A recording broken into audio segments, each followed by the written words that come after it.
So, as we were saying, the interesting thing about the Talmud and Chanukkah is that there is no tractate in the Talmud dedicated to Hanukkah.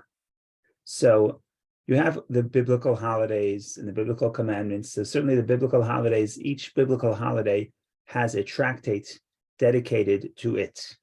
In fact, the Talmud is divided into 6 categories, well, 60 tractates, but 6 categories. And the second category is called the second order. There are 6 orders of the Mishnah. The second order is called Zmanim, times. And there you have a tractate for Shabbat, a tractate for Passover, a tractate for Yom Kippur, a tractate for Rosh Hashanah, a tractate for Sukkah, a tractate for all the holidays. Not just the biblical holidays, but even the rabbinic holiday of Purim. So Purim, you have a tractate called Megillah, which is the scroll of Esther, and you have all the laws of 4 chapters in a full tractate dedicated to the story of Purim. Now, Hanukkah happened a little bit after Purim, but still before the 300 years before the Mishnah was edited. And yet, Rabbi Yehuda the Prince, who was the person who edited the Mishnah, did not include any tractate. There's reference to Hanukkah, like what to read, which parts to read, like mourning on Hanukkah. There's a few references to Hanukkah, but there's no section dedicated to Hanukkah, certainly not a tractate dedicated to Hanukkah, which is very interesting. Well, why not? Well, you could say with them, there are not many laws. Okay. But the other reason that is offered is as follows, and this is, of course, politics. Hanukkah is the time that we celebrate the victory that the Jewish people got independence. They rebelled against the Greeks. They were the first ever army to win the Greek army. And they were able to rid them from the land of Israel and reestablish some form of independence. Okay, wonderful, wonderful. So the family that did so is called Chashmonaim. That's the family of priests. So it's all good and fine. The problem becomes that the priests, this family, after the rebellion was successful, it took many decades, but after the rebellion was successful, they took the kingship for themselves. They established a monarchy. They established a what's the word I'm looking for? They established a whatever the case is, a house of a dynasty. They established a dynasty of kings from the Chashmonaim, from their own family. Problem is that they were priests, and priests are the family of the tribe of Levi. The kingship was given to the tribe of Judah. There's supposed to be a separation between the priests, which are sort of the spiritual leaders, and the king, which is the political leader. And here there was a power grab.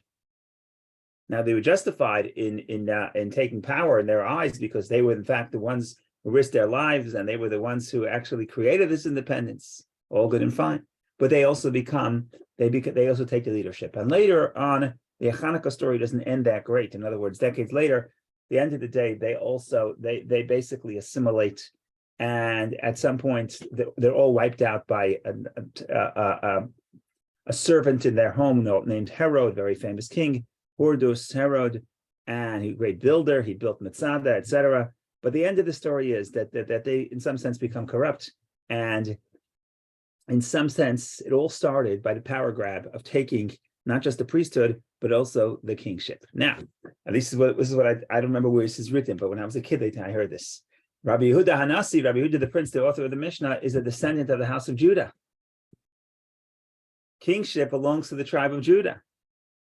So he's sort of offended by the Chashmonaim, the house of the priests, who took the kingship for themselves, and therefore he doesn't give them any space in the Talmud, tractate in the Talmud. So I guess if you control the publication, you control the narrative.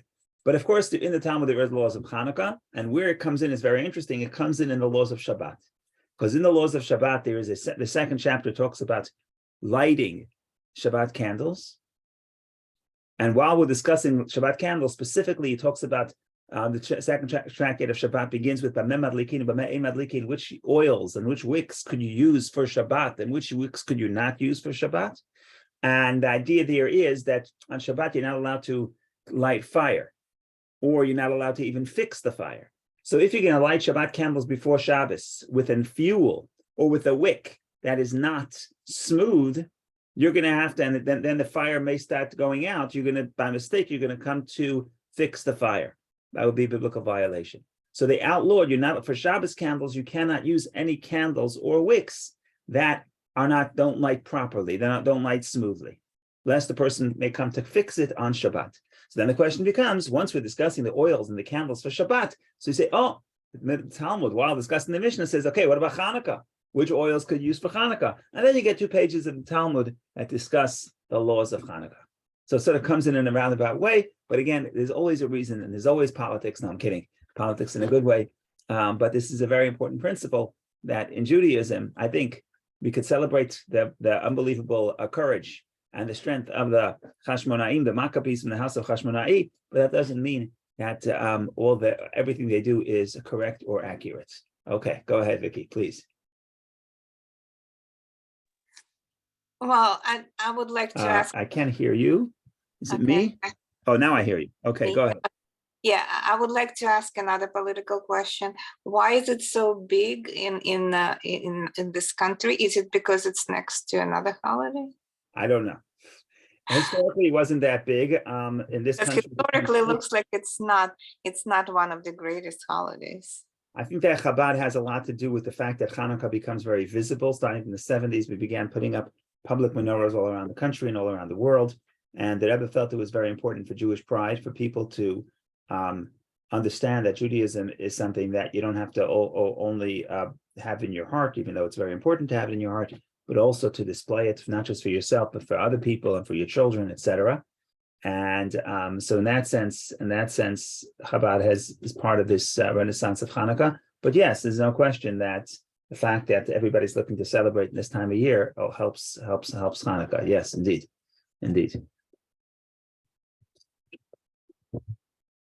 Okay, so let's look a little bit at the Talmud. I think we're ready. Yeah, we took care of the politics. We could get into the law.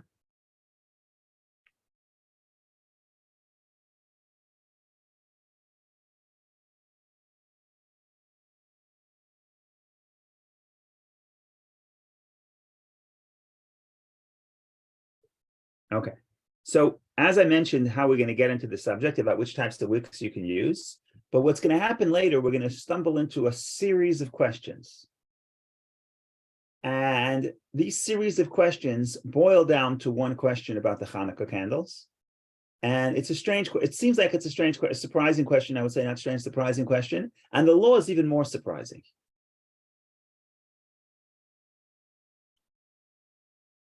All the questions that we're going to get to basically boil down to a question as follows. The sages, remember, Hanukkah is a rabbinic holiday. It's not a biblical holiday, just like Purim, because both Purim and Hanukkah happen after the conclusion of the Bible. So it's not a biblical holiday, it's a rabbinic holiday. The sages instituted we light the candles. The question is, what is the mitzvah? Is the mitzvah to light the candle? In the language of the Talmud, hadlaka osa mitzvah, the lighting is what does the mitzvah? Or is the way the Talmud basically says, hanacha osa mitzvah, placing it at the right place, we'll see at the door, placing it is what does the mitzvah. What do I mean? Placing it means the light has to be there for the entire period, whatever the period is, a half an hour, whatever the case is. In other words, is it the action or is it the result? Is it the action of lighting the candle? Or is it that the candle should be lit in the right place in the right way for the entire period of time that is necessary? That's essentially the question. And the way the Talmud puts it, hadlaka, is it the lighting, which is the action? Even though, let's say I light it and then immediately it gets extinguished. Do I have to light it again? Or do you say, you lit, you're okay? So is the mitzvah to light, or is the mitzvah that it should be lit? In other words, it should be placed in the proper place for the entire proper period of time. And that's the question. And this question leads to a bunch of questions that are sort of offshoots of this essential question, and we're going to have to answer this essential question. Now, if you want to jump in and tell me what you think would make me more logical, then I would be grateful. But the Talmud discusses this, and you're going to see there's some stories. And if you know Rabbi Yirmiyah, some of you know Rabbi Yirmiyah, the sage who asks many annoying questions in the Talmud, and the rabbis don't like him. He plays a role in these questions too, in solving this question too. It gets exciting. Okay, so I'm looking forward. We're going to jump in. I'm sharing the screen, and here we go. We're at, let me just pull this down here. I think we're there.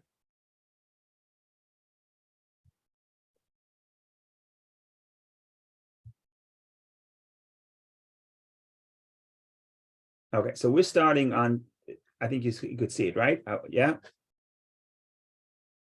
Right, you can see it. So this is the Talmud, Tractate Shabbat, page 21, and we're talking about the candles that you're allowed to use on Shabbat. So we start here. Here's the end of 21a. You get the story. Here's where Chanukkah comes in. Rav Huna said, Rav Huna is one of the sages of the Talmud. He says as follows: those wicks and oils, which with the sages said that one may not light the lamp on Shabbat. In other words, Shabbat candles, don't use those wicks. Don't use those oils. Why? Because they don't light properly, and you may have to fix it and correct it, and you're not supposed to correct the fire, fix the fire on Shabbat, because that's like lighting fire, which is prohibited. One may not light the lamp with them on Hanukkah either, both when it falls on Shabbat and when it falls during the week. So Rav Huna says the same logic, the same law. Just like you can't use these problematic wicks and oil for the Shabbat, you can't use it for the Hanukkah, even on the weekday, Shabbat or weekday. Remember, Hanukkah, there's 2 times, Shabbat is 8 days. So you're going to have at least one Shabbat. So he says both on Hanukkah, Shabbat of Hanukkah, and every other day of Hanukkah, don't use these oils. That is what Rav Huna says. You're going to see in a minute, not everybody agrees. But before we get to the disagreement, we have Rava who explains Rav Huna. Right? Rav Huna said you cannot use it on Shabbat. Rava, also a very famous Talmudic sage, probably the most famous Talmudic sages, is Abaye and Rava. Rava said, and he explains, what is the reason of a Rav Huna statement?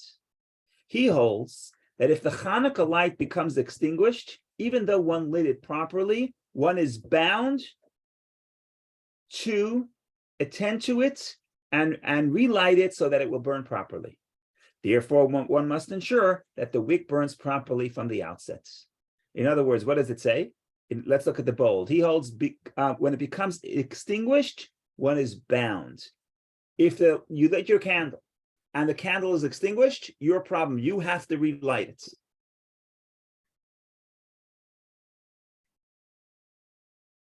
So therefore, since the responsibility is that it should light the entire duration of the period, so therefore you want to make a candle, you want to have oil or wick that is actually going to light the entire time. That's Rav Huna's reason. Seems very logical to me. And Rav Chisda said, Rav Chisda disagrees. He says one may light those candles, those same oils and wicks with which the sage is prohibited to light on Shabbat. One may light with them on Hanukkah during the week, but not on Shabbat. He holds that if the Hanukkah light is extinguished, turn the page, one is not bound to attend to it.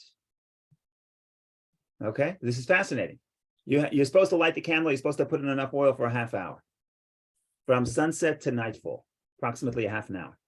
Says Rav Chisda, you lit your candle.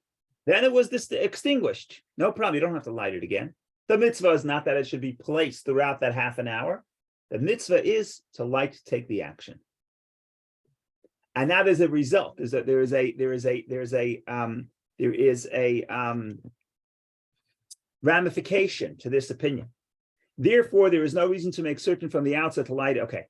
However, he also holds that it is permitted to use its light.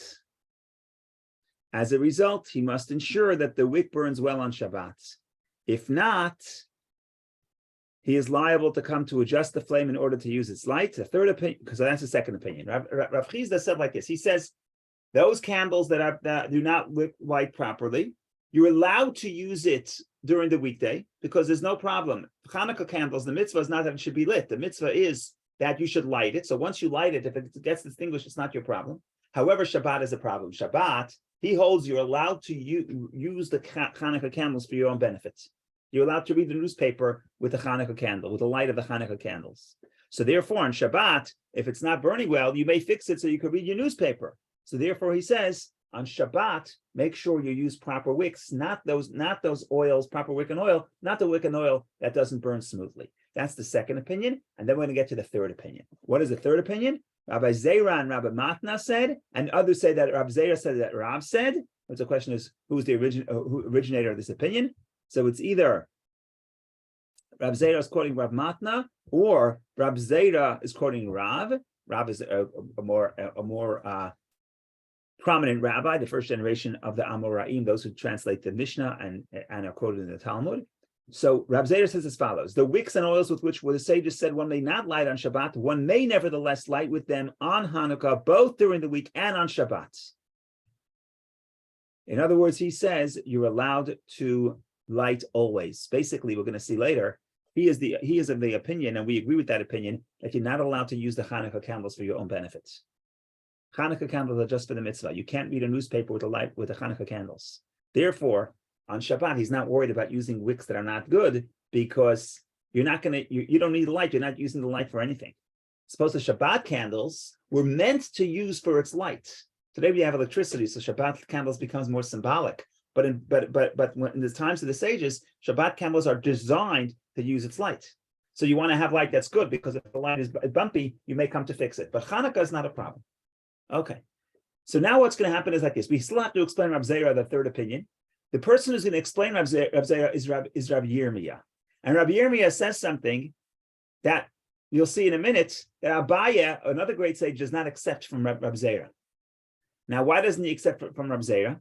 So we discussed this in the past, that Rabbi Yirmiyah, he doesn't accept it from Rabbi Yirmiyah. I'm sorry for all these names. Rabbi Yirmiyah was an interesting sage. And Rabbi Yirmiyah always asked questions, and sometimes those questions annoyed the rabbis, because I guess the questions were questions that the rabbis are trying to make a law, set a criteria. In other words, set a border. And he's always trying to ask about this border and sort of break it down. And sometimes it's so technical that the rabbis get annoyed. Either it's so technical, or he's asking questions that are impossible to answer, because I'm trying to make a border, you're trying to undo the border. And at some point, they actually threw him out of the synagogue, out of study hall. The classic case where they threw him out of the study hall is the rabbis made a distinction. They said, if you have a marker, if you have a bird and you want to know if it belongs to a chick, if it belongs to this person or the other person, so there's a hot, you have a birdhouse, and the birds, the chicks belong to you, and then you find it sort of away from the birdhouse. Does it belong to me or my neighbor? So we say, if it's within 50 cubits, it belongs to me. If it's out of 50 cubits, it just belongs to anybody. So Rabbi Yirmiyah asks the question: what happens if you have a chick and you have 1 foot within 50 cubits and 1 foot outside of 50 cubits? Who does it belong to? Okay, what are you going to do? How could you answer a question like that? So they threw him out of the shul. So this character, again, he's a great guy, and he has many interesting laws in the Talmud, but it's interesting that he's going to say something and the rabbis are not going to accept it, either because they don't like him. Another way is because what he says is so strange. Later, you'll see that becomes the law, but that means we have to understand what he's saying. Okay, so go ahead, Vicky, please. Oh, thank you, Rabbi. Sorry for interruption. No, I was expecting him to pick on the first opinion, because the first opinion was kind of inconsistent. You're not allowed to use the candles, but at the same time, you can relight the fire. It's inconsistent. So let's go back a second. The first opinion says that you're not allowed to light the candles with the that are not allowed for Shabbos, but at the same time, if the fire stopped. Let's see a second. I don't want to say something without. I got to see it. If I don't see it, then I'm confused. I misunderstood. No. Let me just make sure that where am I? Previous 21A. Did I share it or I didn't share it? I'm trying to share it. New share.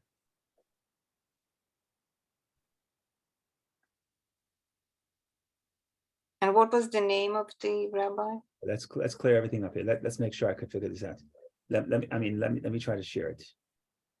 You are screen sharing. Stop the share. I'll do it again. Oh, okay.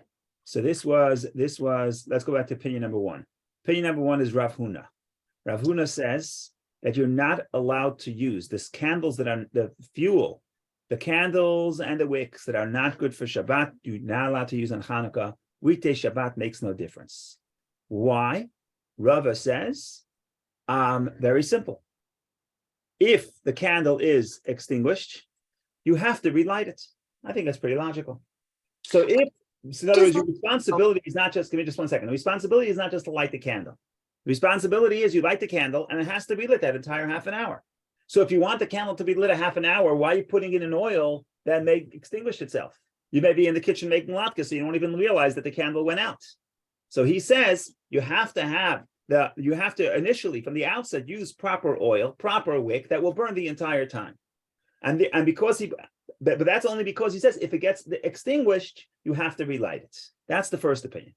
And then he says, on Shabbat, you're allowed to use the Shabbos candles. And therefore, you're allowed to use the menorah candles, the Hanukkah candles, for your benefit. And therefore, another reason why on Shabbat, you have to make it, then it's the same reason as Shabbat candles. Just like Shabbat candles have to have proper oil because you're going to use it. And if the wick is, and if the flame is not good, you're going to tamper with it. You're going to try to correct it, which would be prohibited on Shabbat. So the same thing applies to Hanukkah candles. Okay, so that now I got my review. Now go ahead. Is this inconsistent? I think it's pretty consistent. It is consistent from the practical point of view, but it's a matter of convenience. There is no like halachic or any kind of other reason to restrict the use of other candles. It's not something you're going to be violating any laws. It's just a matter that's right. But the problem, but the reason would be because, in other words, the essential reason on Hanukkah would be because he believes the mitzvah is not to light the candles. The mitzvah is that the candles be lit the entire period of time. And therefore, you want wicks and candles that will burn smoothly. You don't want a fuel that doesn't burn smoothly because after 5 minutes, it's going to be extinguished. You'll have an obligation to relight it. You may forget, you may not realize. So because the mitzvah is to keep it lit the entire time, he says keep it lit the entire time. Okay. So, I'm sorry, he says use candles that at the outset are proper candles. As opposed to the next guy. The next guy says, and let's go to the third opinion. The middle opinion is a little he says on weekday, yes, on Shabbat, no. Let's go to the third opinion where he says you're always allowed to use all wicks and all candles, even the very bad ones. Let's go to him because that would be easier to see the reason.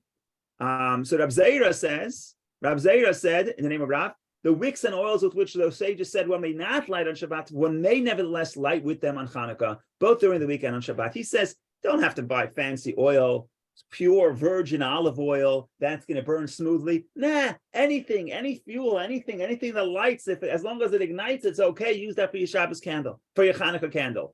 Weekday Shabbat makes no difference. You're going to say 1 second, it may be extinguished. Doesn't matter. So we'll wait for Rabbi Yirmiyah to say it, and you see nobody wants to accept it from Rabbi Yirmiyah, either because they don't like him or they don't like what he's going to say, or both. Which just shows that this is a surprising opinion. So that's what we're going to try to analyze in a minute. Okay, says Rabbi Yirmiyah. Rabbi Yirmiyah said, what is Rav's reason? Rav is one of the greatest sages of the Talmud, first generation after the Mishnah. Rav said that you can use anything that ignites. It doesn't have to be smooth, doesn't have to be proper olive oil. What is the reason Rabbi Yirmiyah said? What is the Rav's reason? He holds that if it is extinguished, one is not bound to attend to it and relight it. And it is prohibited to use its light on Shabbat. Prohibited to use its light. Rabbi Yirmiyah says, Rav's reason is, the mitzvah is not that the candle be lit the entire time. That's not the mitzvah. The mitzvah is to light it. You light it, you're done. If 5 minutes later it's extinguished, not your problem. That's what Rabbi Yirmiyah says. Which is strange, because the sages say, light the menorah for half an hour.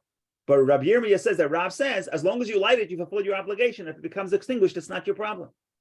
So here's what happened. Here, was this accepted? Did the rabbis like this idea? The Gemara relates that the sages said this halacha before Abaya in the name of Rabbi Yirmiyah, and he did not accept it. Abaya did not accept it. Rabbi Yirmiyah said, so he didn't accept that reason. Let's see what this is the translation of Rabbi Steinsaltz. Let's see. He says, as he did not hold Rabbi Yirmiyah in high regard. Okay.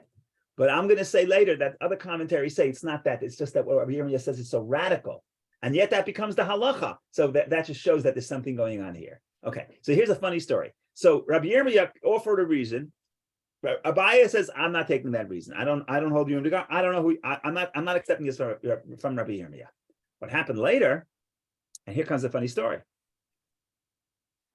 When Ravin came from Eretz Yisrael to Babylonia, so there were two centers of study at that point. It was in Israel and in Babylonia. So Ravin comes from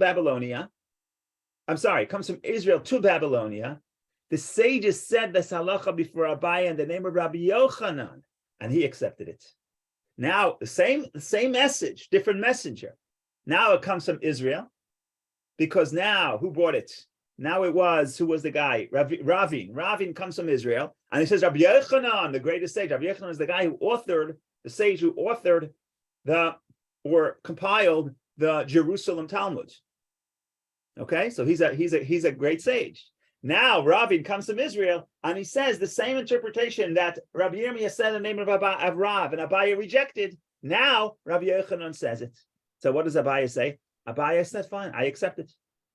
What was the law? The law is that the reason that the sages say that Chanukkah, you can use any wick and any oil, is because if you light it, you fulfill your obligation, and if it was subsequently extinguished, you don't have to relight it. So now Abaya accepts it. Now Abaya feels bad that a few minutes ago, a few days ago, years ago, decades ago, I have no idea how long passed, but earlier he didn't accept it. So look what Abaya says. Abaya says regretfully, had I merited, I would have learned this halacha from the outset. Because I wish I would have accepted it when Rabbi Yirmiyah said it. Not that he was afraid he offended Rabbi Yirmiyah. That was not his problem. His problem is, I wish I would have had the merit to learn and understand this law earlier. So his student said, what's the difference? A decade earlier, a decade later, what do you care? Now you have the law, now you're happy. So the Gemara wonders, didn't he ultimately learn it and accept it? What difference does it make from whom and at what point he learned it? The Gemara answers, the practical differences is with regard to knowledge acquired in one's youth, which is better remembered.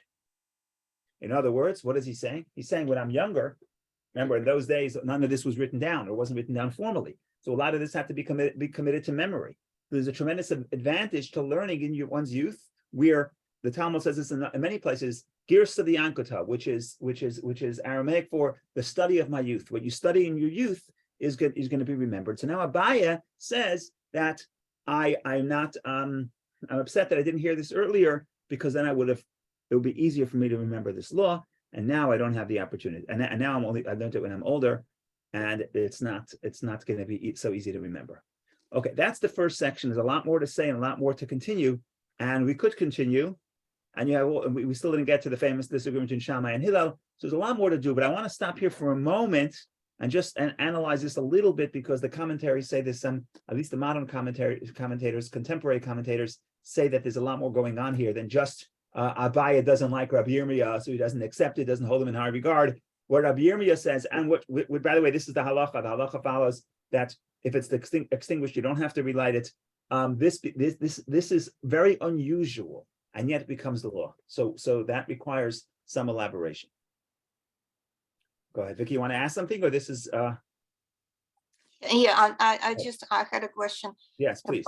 About the real reason, because if the personality of the messenger is not a reason, so that's supposed to be a real halachic reason. Is the reason is just the laws of Shabbat supersede the laws of Hanukkah, and on Shabbat you're not allowed to rely. Shabbat anyway. Shabbat. There's no question. Remember, the starting point is Shabbat. You cannot use. There's only a limited amount of the Mishnah lists which oils you can use for Shabbat and which wicks you can use with Shabbat. Shabbat is a serious matter, because Shabbat, if a person plays with the wick and the oil to increase the fire to make sure it's burning, that is a violation of Shabbat, biblical violation, not the kindle. It's actually interesting that there are 39, according to the sages, there are 39 prohibited categories of labor on Shabbat. But the only one which is actually written explicitly in the Torah is not to kindle fire on Shabbat. That's written explicitly in the Torah. So Shabbat is no question. You cannot use sages. I mean, biblically it's allowed, because biblically you don't have to worry about what may happen. But the sages say we're telling you that there's a mitzvah, a rabbinic mitzvah to light Shabbat candles. Do not use candles that is likely that they're going to need to be, that they're going to either be extinguished or that the flame is not going to be smooth, because it's likely you're going to tamper with it. So that we understand that's the starting point. Then we come to this discussion and we say, what about Hanukkah? So then we have two extremes, either yes or no or half and half. In other words, Shabbat. So let's do the extremes. One opinion says, don't use those candles. Don't use those candles that are not smooth, that the fuel on the wick that is not smooth. Don't use it on Hanukkah. Why? Because we said the mitzvah, according to this opinion, the mitzvah is not to light. The mitzvah is that the candle be lit throughout the entire time. We'll see later how long the time is, about approximately half an hour. So the mitzvah is not to light. The mitzvah is that it should be lit. And therefore, why would you, so if that's the case, why would you use a candle, a wick and a flame that is not going to burn that entire time? If the mitzvah is that it should burn the entire time, use a flame and wick that will likely be burned that entire time without needing intervention, because you may be out to lunch, you may be making your latkes at that point. Then we have the other opinion. The other opinion says, no problem. Hanukkah, no problem. Shabbat, weekday, makes no difference. Hanukkah, use those candles that are problematic. What's the reason? So here Rabbi Yirmiyah says the mitzvah is, let's see what Rabbi Yirmiyah says. Rabbi Yirmiyah says, but he doesn't say those words, but he says is, if it's extinguished, you don't have to relight it. We're taking that to mean the mitzvah is not that it should be lit. The mitzvah is, the Talmud later will say that in those words. But right now, we're not there yet. Right now, we're saying, kafta ein zakukla. If it was extinguished, you don't have to relight it. The mitzvah is to light. If it's extinguished later, you don't have to relight it. You don't have to relight it, so it doesn't really matter which oil you put in. Now, Abaye says, I'm not accepting this from Rabbi Yirmiyah. Okay. Then Rabbi... My question was about the... can it be both, and the first is more important than the second? You have to take an opinion. The lighting is more important than to hold for half an hour. That you could take both, but to say the third opinion, especially if it happens on Shabbat, for sure you're not allowed to relight it on Shabbat, because Shabbat, the prohibition of lighting not to kindle fire on Shabbat would override the Hanukkah candle. So that's for sure on Shabbat, you can't do it. But you can't take both opinions if you're the second opinion, the third opinion. In other words, the person who says that there's an opinion, Rabbi Yirmiyah says that whose reason? That Rab's reason is, no. Rabbi Yirmiyah says that the third reason is, if it was extinguished, you do not have to relight it. There's no if and ands and buts. He believes that if you light the Shabbat candle, if you light the Hanukkah candle, 5 minutes later it's extinguished, you do not have to relight it. That's his statement. That's his opinion. And he says, therefore, you can use any type of candle. Now, this statement was not accepted from Rabbi Yirmiyah. So the conventional wisdom, I believe Rabbi Steinsaltz in this English translation takes it from Rashi. The conventional statement is because Rabbi Yirmiyah, the sages didn't hold him in high regard. Certainly not the great sages of it. He was a great guy, but he wasn't the greatest of his generation. So for Abaye, he wasn't. Rabbi Yirmiyah was a colleague. He doesn't have to accept everything he said. When they said the name of Rabbi Yochanan from Israel, Rabbi Yochanan, the one who edited the Jerusalem Talmud, he's a heavy gun. So he accepted it from Rabbi Yochanan. That's the conventional wisdom. But today I'm listening to things, and the contemporary sages are saying it wasn't that it was Rabbi Yirmiyah, it wasn't the personality, it was the statement itself. What is the logic that if the sages say you're supposed to light candles for a half an hour from sunset to at least from sunset to nightfall, what's the logic that you strike a match, light a candle, and then if it's extinguished, you don't have to relight it? Why would the sages say that? In fact, the whole point of the Hanukkah miracle is that it lasted for 8 days. So the lighting wasn't the miracle. The miracle was that it extended. So to light the menorah, just striking the match and lighting it, you fulfill your obligation, even if it doesn't last for those 35 minutes, 30 minutes. Like, it's possible that they didn't accept it because of not so much it was Rabbi Yirmiyah, but because it was a very strange reasoning. It was a very strange thing to say, right? To differentiate between the act and the result. Lighting the candles is the act. The candles being lit for a half an hour is the result. And we say we need the act, we don't need the result. Because the mitzvah is to light the candle, not that the candle be lit. To the sages, this just wasn't, it just didn't seem like something that would be correct. And therefore Abaye says, I'm not accepting it from Rabbi Yirmiyah. When Rabbi Yochanan says it, he has no choice. Rabbi Yochanan said it. Rabbi Yochanan is a serious guy. So then he has to recalibrate and rethink and recalculate and say, oh, I got to open up my mind. And open up my mind and be open-minded. Maybe there's more to here that I didn't realize. By the way, later the Talmud said, as we read, he said, oh, I feel bad because I didn't study when I was younger. Some people say that's also metaphoric, because he doesn't mean I didn't study when I was 6 years old. Because how long passed between these two stories? Abaye was already an adult. He was already a great sage the first time around. So it's not like it's a difference between when he was 8 years old and 28. It's a difference between maybe it could be a few years or a few months. So it's possible that he means it metaphorically. He says, I wish I would have been open-minded like a child. When a child studies, the child is open-minded. An adult studies, oh, everything, I got my own opinion. And if I hear something and it doesn't conform to what I say, I can't accept it. So Abaye now, when he hears Rabbi Yochanan saying that this strange thing that Rabbi Yirmiyah said, he has to accept it. And he says, I wish I studied like a kid. Because we know that there's an opinion. I'm going to get back and explain what the logic of that would be. But before we even get there, there's a statement in the Ethics of the Fathers that could be very off-putting to adults studying Torah. So let me open it up for a second. Let me see if I can find it.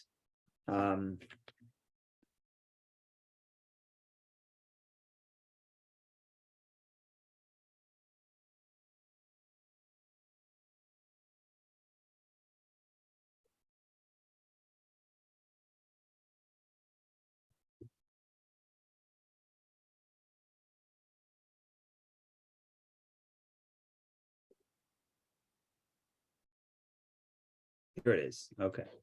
Says the Ethics of the Fathers as fathers, chapter 4, Mishnah 20. Elisha, son of Avuya, would say, one who learns Torah in his childhood, what is he comparable to? To ink inscribed on fresh paper. One who learns Torah in his old age, what is he compared to? To ink inscribed on erased paper. In other words, paper means parchment. If you have parchment and you erase and you write again and you erase again, it's not clear. Clean paper, clean slate, that's much better. That's what Elisha ben Avuya says. So the commentator, the Rebbe asked this question, says, what are you talking about? Why are you telling people, you want to tell somebody to learn Torah when you're young? Say learn Torah when you're young. And it's like on a clean slate. Why would you say clearly, why do you have to say explicitly, if you learn Torah when you're old, it's like ink written on erased paper. What are you trying to do? You're trying to discourage old people to learn Torah? We know Rabbi Akiva started studying Torah when he was 40, which at that time was considered old. What would Rabbi Akiva do if he read this Mishnah? So the Rebbe's commentary is brilliant. The Rebbe's commentary says, when he says, doesn't say when you study Torah when you are a child. In biblical Hebrew, it's not spelled out that way. It could be read when you study Torah child, when you study Torah like a child. If you're open-minded, if you're a clean slate, I'm coming to hear from you. Coming to hear what the Torah says, I'm clean slate. I accept it. Then I go home, I analyze it, see how it fits into the other knowledge I have. But when you want to accept it, you have to be open. As opposed to studying Torah as an old person. No. Old person says, I know everything. Tell me something. Oh, I don't like it. Like Abaye and Rabbi Yirmiyah, I don't like it. It doesn't conform to what I know. So that's what Rabbi Yirmiyah says. That's what Abaye says. I wished I studied Torah like a young person, where I'm not sort of, where I'm open-minded to new interpretations. Okay, so that's just a little bit of background, just to have some fun. Now let's go back. So what indeed could be, and this is strange because it becomes the halacha. The halacha is, the mitzvah is to light the candles, not to place it. Am I right about that? I think that's right. I could be I'm wrong. Let's find out right now. I'll give you just 1 second.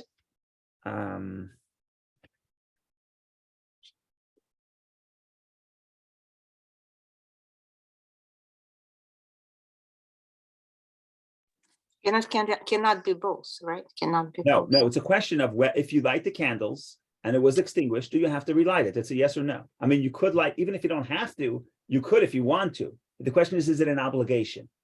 You have to decide, is it an obligation or not? You know? Question is, cannot be both. It cannot be both. No, the obligation, either there is an obligation or there isn't an obligation. No, both to light and to there are two separate mitzvot. If it's to light and if it's to extend, then you also have to light. Correct. Yes. But if it's to light and not, if the mitzvah is to light it then it doesn't have to extend the half an hour. If the mitzvah is to extend the half an hour, that's also to light. And then it would be to light and extend the half an hour. Right. So if the mitzvah is to place it, it's to light it and to place it, perhaps. Let's see. We're going to get, it gets more complicated as we continue, but let's see for right this second. Let me just, yeah, that's the halacha. You're not, if you light the candles and it becomes distinguished, don't tell us to my kids. My kids will say, no. If it gets extinguished, you want to be lighted. That's fine. You want to be lighted, but there's no obligation. That's the halacha. Strange. Like I said, we're talking about a miracle that's here to commemorate the fact that the candles burned for 8 days, lasted for 8 days. And here you're saying the mitzvah is just to light. It doesn't even have to last at all. So what are we going to do with this? So the theory is as follows. The theory is as follows. And this ties into the historic discussion. We can take this as far as you want to go. The question is like this. The question is, you have the action and you have the result. And the conventional wisdom is if the mitzvah is to light candles, you have to light it and you have to make sure that the result continues. But then we have a surprising opinion. First recorded, well, we have a surprising opinion, but the reason first recorded by Rabbi Yirmiyah, rejected, and then brought down the name of Rabbi Yochanan. So we have no choice; we have to accept it. And what do they say? They say differentiate between the action and the result. You have to light the candles, whether or not it continues for that full half an hour. That's not your problem. It's a very strange opinion. Well, maybe it's not so strange, because maybe this expresses our philosophy about life, and maybe even a philosophy about the miracle of Chanukkah and the war of Chanukkah and all that.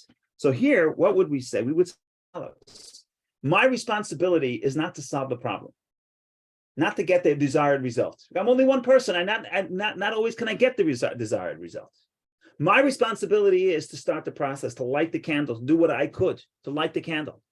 Whether or not I'll be successful in having that light emanate for the full 35 minutes, which is the goal, I may be successful, maybe not successful. That's not my mitzvah. That's not my responsibility. Your responsibility is to take the right act. Whether or not it achieves a desired result, first of all, it's not your responsibility. Second of all, it's maybe out of your hands. Maybe it's in God's hands.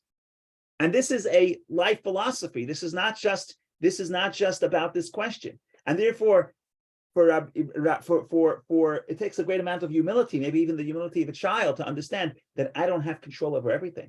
I cannot determine. I can light my candle, but it's not my responsibility to figure out if it's going to light for the past half an hour. Again, you have to put in enough oil for half an hour, because that's the idea of lighting. But whether or not you have to accomplish, that's not always in your hands. That's also in God's hands. So that is something that is radical.